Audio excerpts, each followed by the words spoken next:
Bonjour et bienvenue pour cette analyse très personnelle, n'est-ce pas, de la nouvelle lune en bélier du 29 mars 2025.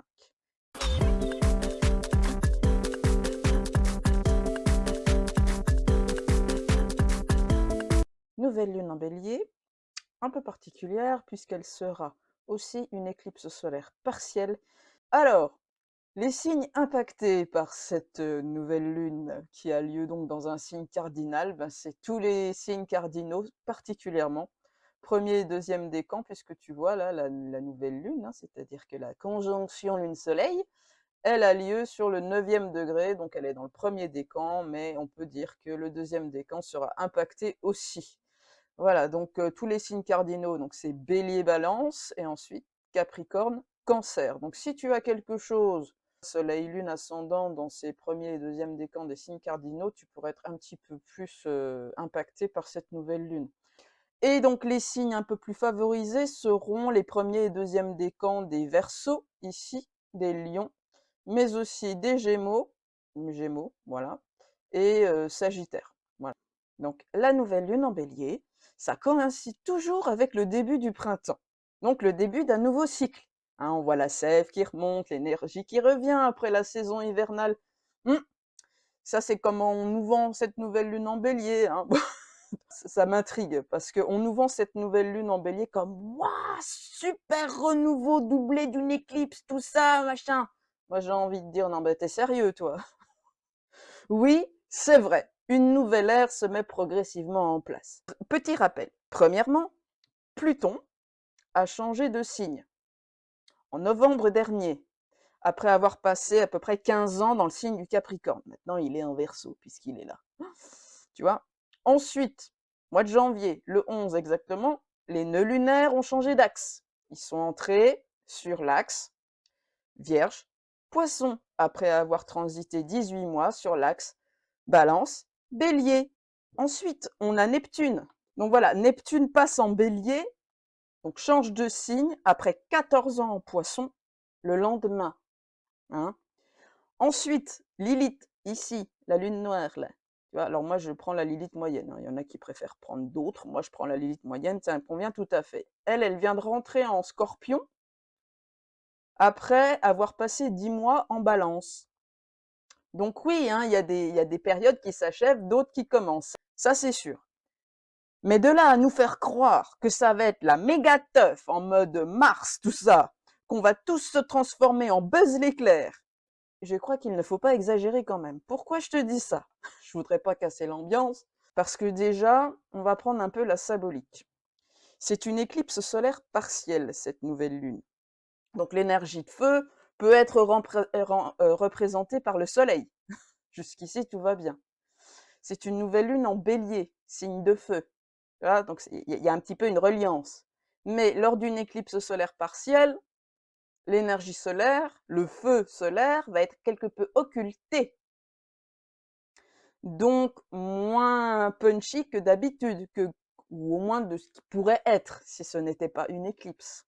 Donc tu vois, déjà symboliquement, voilà, l'énergie de feu, elle est un petit peu entamée. Ensuite, Mars, maître de cette lunaison en bélier. Planète porteuse de l'énergie qui permet d'aller de l'avant, de relever des défis, de se montrer combatif et plein d'élan et d'ambition. Bah, il est en chute, il fait glouglou dans le signe du cancer, là. Il est chez la Lune, il est pas très bien, il est donc en chute. Et il y est entré début septembre 2024. Il a fait une petite incursion en Lion avant de venir rétrograder en cancer, et là, il est de nouveau en marche directe en cancer. Encore pendant 3 semaines. Donc du coup, depuis septembre 2024, eh bien, nous avons pu emmagasiner de la frustration, de la susceptibilité, de l'irritabilité. On a pu vivre des conflits au niveau des familles, du cercle proche, voilà, des personnes qu'on pensait vraiment être d'un soutien indéfectible. Et puis, on a pu vraiment se mettre en mode protection du clan, protection ou même en mode défensif de son intériorité, ou en défense de son clan, parce que la lune, le cancer, c'est aussi le signe de la famille. Vous voyez un petit peu où je veux en venir. Bref, en tout cas, ce côté en mode défensif, je me protège des attaques extérieures. Ça peut être intéressant quand on a plutôt l'habitude de se faire bouffer.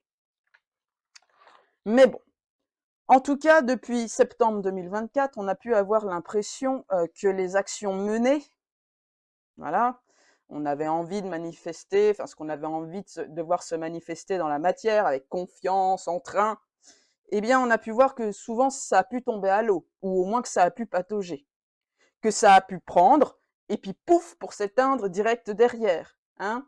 Vous voyez une image, je vais prendre l'image des aventuriers de koh, vous voyez, parce que moi j'aime bien koh, les références très intellectuelles, mais bon, j'assume. Donc les aventuriers de koh qui essayent de faire leur feu là en grattant le bambou, machin, et ben il se trouve que cette saison là, ils ont 99% d'humidité dans l'air ou à peu près, donc en fait le feu fait pchit, et puis après pfff, il retombe. Donc ils galèrent, c'est absolument horrible. Ben voilà, c'est un peu cette image là. Il y a la flamèche qui arrive, puis après pfff, parce que c'est trop humide autour, et ben pouf, tu vois, ça s'éteint. Donc forcément, bah, c'est frustrant, ça gaspille de l'énergie, voilà, donc on peut péter un câble.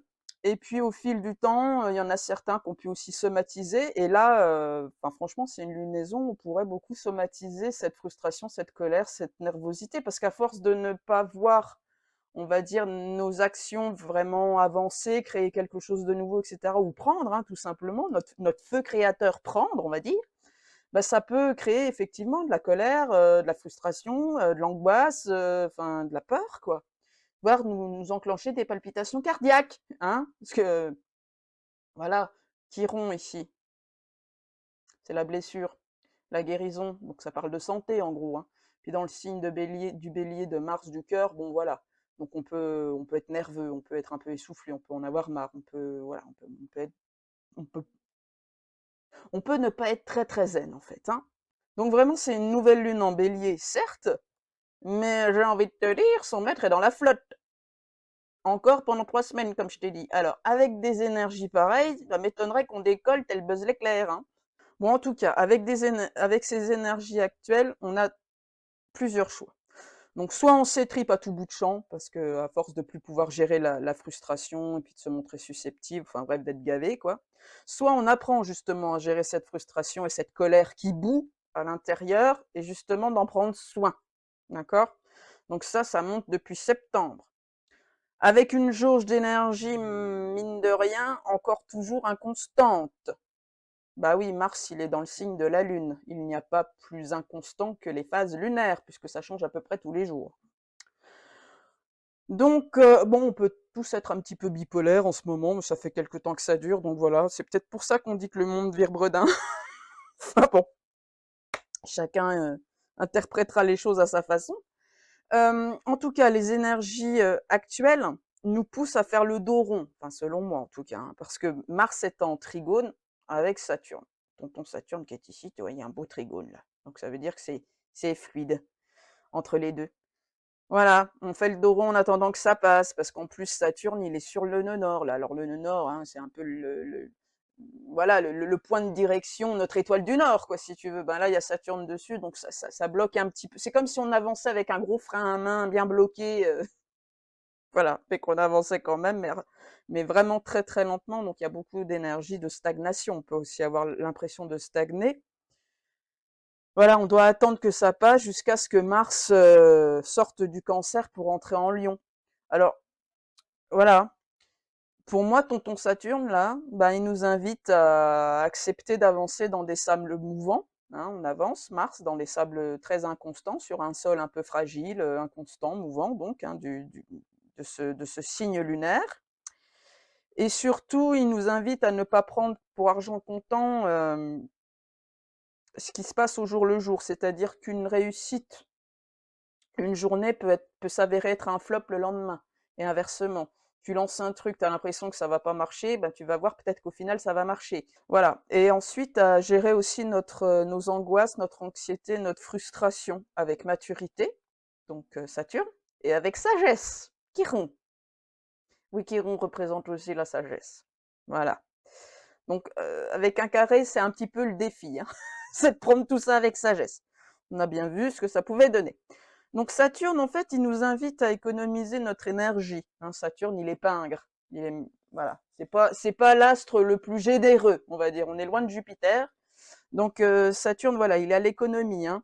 Donc il nous invite plutôt à économiser notre énergie, c'est-à-dire d'arrêter agir en pensant, je ne me sens absolument pas visée, en pensant que en agissant, ça va bien finir par se débloquer. En fait, on s'épuise parce que ça ne bouge pas. Voilà. Donc, à l'image du feu dans koh c'est pas parce qu'ils vont cramer 3 bambous de suite avec leur truc là que ça va prendre qu'il y a le grand feu qui va venir. Ben non, s'il y a 99% d'humidité, il y a 99% d'humidité. Donc là, avec Mars en Cancer, il y a 99% d'humidité. Donc rien ne prend, quoi. Il n'y a pas de feu, il n'y a pas de bois sec. Bref, je suis en train de péter un câble toute seule, c'est pas grave. Donc pour l'instant, voilà, les énergies ambiantes sont pas propices à ce que ça s'enflamme, à ce que ça prenne vie. Donc il faut attendre que, alors continuer d'agir certes, mais plutôt avec cette idée que on est en train de poser des graines. Voilà, il faut ne pas se laisser envahir par le découragement, la frustration, la colère de tout envoyer balader, ouais, ça marchera jamais, etc. J'en ai marre de me casser le cul pour rien. Tu vois, en fait, toutes les actions que tu as pu poser depuis septembre et que tu as vu peut-être avorter ou freiner ou pouf, tu vois. Eh bien, si t'as gardé quand même un peu d'abnégation, de courage, de ténacité, hein, Saturne, de pragmatisme, eh bien, et que tu as couvé quelque part ces graines, tu vois, que tu as semé des graines et que tu les as couvées tel le signe maternant du Cancer, eh bien, tu pourrais voir les choses éclore à la lumière une fois que Mars sera revenu dans le signe du Lion. Donc dans 3 semaines. Voilà. Et là, il faudra avoir l'énergie pour suivre. C'est comme si tout ce qui avait été, bah, je le souhaite, hein, parce qu'il y a quand même Saturne reste quand même pas loin d'une lunaire. Hein. Donc, mais bon, allez, soyons optimistes. Tu vois, tout ce que tu as mis en place depuis plus de 6 mois et qui a eu du mal à décoller, ben voilà, pour le coup, ça pourrait décoller d'un coup. Donc, faudra être prêt. Parce que pour moi, il y a quand même une énergie il y a un truc, il y a de la libération qui se prépare. Pourquoi je te dis ça? Euh, Parce que nous avons un Uranus sextile Saturne. Donc Uranus, c'est la planète du bouleversement, de la libération, et qui va venir libérer les blocages de Saturne. Tu vois, mais en fait, ça va pas être genre la grosse explosion, tu vois, ça va se faire crescendo, mais il faut aussi s'atteler à la tâche, tu vois, c'est pas inné, quoi. En tout cas, voilà, pour moi, il y a une libération qui se prépare, pas une libération violente non plus, donc c'est bien, ça va temporiser, parce que là, sinon, on risquerait de passer de rien à tout, donc ça va peut-être être un petit peu violent. Et puis aussi, il y a un sextile Uranus-Mars, donc voilà, ça va aussi libérer l'énergie créatrice. Mais il faut continuer de travailler. Le sextile est un potentiel, d'accord? Donc si tu as semé les bonnes graines et si tu as mis du cœur à la tâche et à l'ouvrage, tu auras probablement bientôt une libération, hein, parce que ça peut quand même être pénible. Ensuite, quand Mars entrera en Lion, donc dans 3 semaines, ben, il sera en trigone à Neptune. Alors bon, je ne vais pas rentrer sur les explications de Neptune en bélier. Hein. Dans une étude d'astrologie mondiale, il y en a qui font ça beaucoup mieux que moi. Donc là, je vais juste m'intéresser à Neptune, trigone, Mars. Hein. Pour moi, ça va donner vraiment la foi de se battre pour concrétiser ses ambitions, manifester ses rêves. Ça peut être vraiment le bon côté d'un trigone Neptune-Mars, c'est de garder la foi en ce qu'on crée, un regain d'énergie pour voir ses rêves se manifester, enfin vraiment des choses comme ça. Donc voilà, on va dire, on verra un peu dans un mois ce qui se passe, mais les énergies, je pense, seront tout de même un peu moins lourdes qu'à l'heure actuelle. Alors, mon analyse te convient jusqu'ici? Eh bien, j'ai un petit message pour toi. J'ai besoin de toi avec ton super pouvoir de booster de chaîne. Alors like, partage, abonne-toi et commente. D'ailleurs, tu trouveras le symbole des super thanks dans les commentaires qui te permettra de me laisser un pourboire pour le travail que je propose ici, ça m'aiderait beaucoup. Tu peux aussi faire un don libre en passant par mon lien PayPal Pro dans la description de cette vidéo. Et bien sûr, tu peux me commander une prestation privée en passant par mon site unamphénix.com. Voilà, j'ai tout dit. Merci beaucoup. Donc j'en reviens à mon analyse avec Mercure rétrograde en Bélier, ici. Alors, je vais m'attarder maintenant à Mercure rétrograde, qui est toujours en Bélier lors de cette lunaison, mais clairement le lendemain il passe en Poisson. Donc, bon. Mais bon, bref, il est en Bélier là, voilà. Donc Mercure rétrograde qui est boosté par Jupiter qui est dans son signe de prédilection, hein, les Gémeaux, hein, signe de Mercure. Donc c'est pour ça que je dis que bah, ça booste les énergies mercuriennes en rétrogradation. Donc, il faudra quand même faire gaffe, hein, à ne pas dire les choses sans réfléchir ou sans se méfier ou sans tact, hein. On pourrait le regretter, hein, parce que ça pourrait engendrer des malentendus assez sévères, des difficultés, des remous, hein, parce que proche de Neptune, bon, Neptune, ça peut être aussi la planète du scandale, hein. Voilà, ce qui va entraîner mauvaise foi, mensonges, explications cheloues, enfin, beaucoup de confusion, quoi. Donc, un problème à réfléchir. Enfin, bon, le discernement, attention, en ce moment, c'est pas franchement cool. Vous voyez, ça a pu notamment, je sais pas si vous avez entendu parler du bisbis avec Trump et son administration sur la messagerie Signal, mais voilà, ça peut être un truc qui pourrait nous arriver à tous dans la sphère privée, quoi, sur ces astres-là. Sinon, alors, un Mercure rétrograde, Hem, bon, clairement, on peut revenir alors conjoint Neptune, pardon. On peut revenir s'excuser, hein, revenir à la communication, Mercure rétrograde, pour s'excuser, hein, parce que Neptune, c'est la planète du pardon, de la compassion. Voilà, pour des mots violents, parce qu'on est toujours en Bélier. Voilà, pour des mots violents qu'on aurait pu avoir, auprès d'amis ou de connaissances, ou vous pourrez avoir des amis ou des vieilles connaissances qui reviennent après vous avoir, tourné dans tous les sens par leur violence verbale, voilà, revenir s'excuser, mais peut-être un petit peu gauchement. Donc il faudra peut-être soit revoir la façon de proposer des excuses, ou alors peut-être attendre, avant que la personne sollicitée revienne vers vous et lui laisser le temps, hein, d'accepter ou pas. Voilà. Après, on peut avoir un regain de créativité avec un Mercure rétrograde Neptune. Regain de créativité, d'intuition, de médiumnité. Voilà, vraiment de création artistique, parce qu'on a Vénus aussi conjoint Neptune. Mais aussi la réalisation qu'on s'est fait berner dans certaines relations qu'on croyait un petit peu idylliques, hein, c'est le jeu, ma pauvre Lucette. Et aussi en ce moment, bah, faut mieux éviter que s'exprimer à chaud, hein, il y a trop de confusion dans l'air. D'accord? Donc avec une Vénus en Poisson rétrograde, conjointe à un Mercure rétrograde, donc bientôt en Poisson lui aussi, pour moi, on pourrait aussi revoir euh, nos relations, enfin remanier nos relations, justement celles où on a été trop gentil, où on a eu l'impression de s'être laissé avoir, ou trop dans le sacrifice, pour poser de nouvelles limites plus saines pour un meilleur équilibre entre les deux parties. Voilà, si ça vous fait écho à quelque chose dont on entend parler en ce moment dans la sphère mondiale, vous voyez, c'est dans les énergies. Donc, en gros, sous des énergies comme ça, il y a des retours, des réconciliations possibles, mais il faut laisser les choses se faire tranquillement. Mais voilà, une reprise de communication, c'est possible, mais peut-être encore à remanier, voyez, à peaufiner pour que ça soit vraiment efficace. Parce que là, on a Pluton sextile Mercure, donc on est sur une transformation au niveau des échanges, une reprise de quelque chose qui était peut-être mort, vous voyez, une rupture de contact, ben, ça peut revenir à la vie, mais un peu gauchement avec tout ça. Donc c'est bon, voilà, faut pas tirer de plan sur la comète, faut pas s'emballer, faut laisser les choses se faire tranquillement. Ou alors, ben si c'est pas des retours au contact ou de la réconciliation, même à pas de velours, on est sur des clôtures de dossiers. Alors, dossier de quoi? D'une relation vraiment, ou alors d'un chapitre pourri, hein, parce que ben ça traîne près de Saturne, et Saturne peut vouloir dire qu'il faut mettre fin à quelque chose. Ensuite, tout ce qui est alliance. Alors alliance, On est sur le relationnel, donc là, je parle d'alliance, ouais. On va avoir un petit peu Junon qui vient de rentrer en rétrogradation. Donc Junon, c'est l'astre des contrats de mariage, notamment des unions officielles. Donc là, il vient d'entrer en rétrogradation. Tout comme Vénus qui est en rétrogradation. Ça fait beaucoup de trucs un peu relations, contrats, liens, couples, trucs établis qui sont un petit peu en rétrogradation. Hein?